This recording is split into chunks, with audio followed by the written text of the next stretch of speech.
So we'll try. Before we get into this, Tamara, do you want to tell the audience some of your like super NI experiences, just so the audience can go, "Wow, that's NI." Did that thing about what is it? The one with the dreams that you would have, and then finding out afterwards that it was something related to an Indian burial site. Oh, so oftentimes, way to just put me on the spot.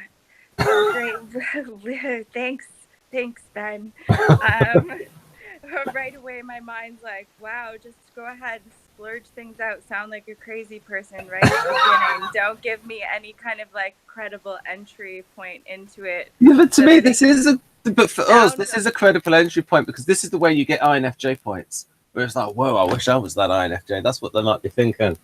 The people watching. So the fastest that I could go in trying to do an introduction is I'm definitely one of those individuals that lives her life based on intuition first, and I literally follow my dreams. So the things that come up in the subconscious realms when I sleep are often, to me, like these luminous maps that I can follow. And yeah, sometimes it's more a waking dream. So I'm awake and things come like in the form of visuals or more of like, it's almost like a whooshing feeling. I don't know how to describe that other than just saying that. It's like something just flows through you. It's a thought. It doesn't necessarily come like in something that you can visually see all the time or necessarily hear, but it's like you hear it with your soul. It just comes through you and you know it. And so for me, since I was a little girl, very tiny, I mean like a toddler, I was remembering other places. I would talk to my parents about going back home all the time. And, you know, it was obviously peculiar. For me, luckily, even though a lot of the world doesn't credit this type of thing, my mother did not stifle that in me. She still honored the things that I would tell her about. And as I became a little bit older and could articulate myself with words better, I was able to start like sharing experiences of things that, like, say, for instance, somebody was not well or somebody had a stomach ache or somebody had overwhelming thoughts. Those types of things would come through me and I could, you know, start saying them out loud. And that started to become, you know, either accepted or freaky, depending on the people that were in my life. And you know, that's a very small thing. I think what the Indian burial ground, and we shared so many of these stories, or I have already, but when I was younger, I had one of the houses that I lived in where I went through quite a lot of psychic experiences that were affecting me. I'm one of those people that, you know, sees through those veils and the other side and can see people who have departed.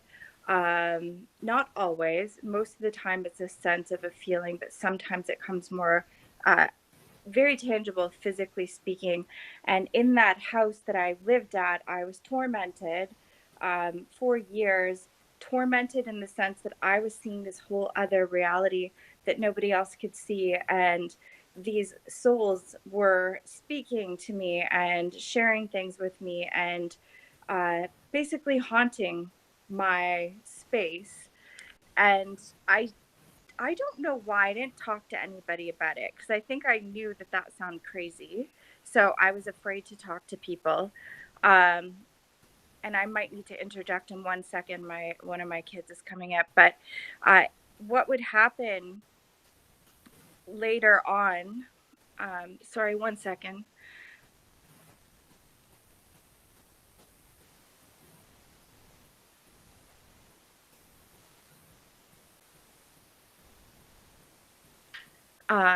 That's okay.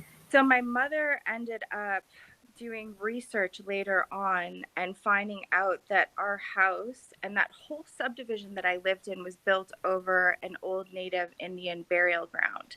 So a lot of the stuff that I was experiencing. And it later turned out that other people that lived on the street, like everybody that lived on that street, and we all knew each other for years.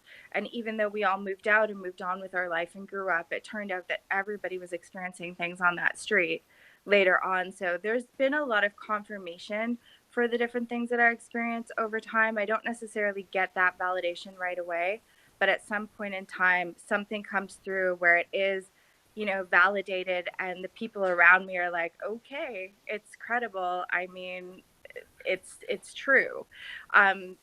For us, for people that I guess have a semblance of belief. But I've had a lot of skeptical people in my life too that are now on that fence of like, I don't know, I don't want to say that that's necessarily true, but I also can't say that it's not, because they've been part of my world and watched, the way that I kind of process and move.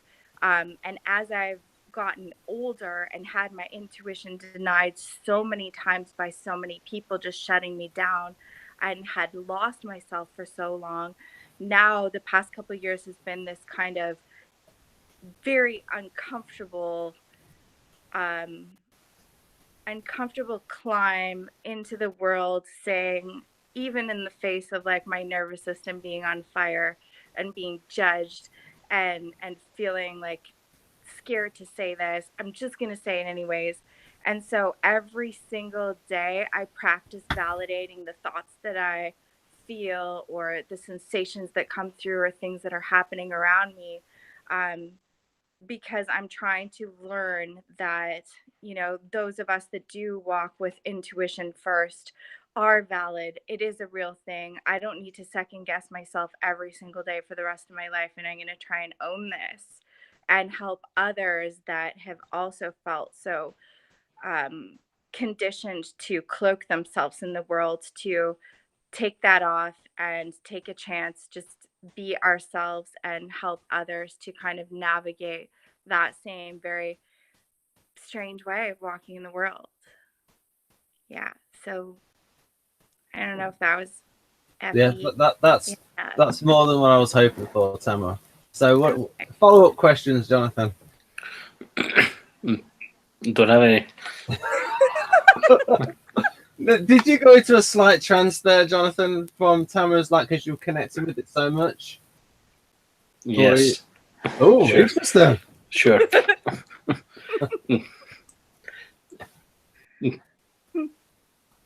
Okay.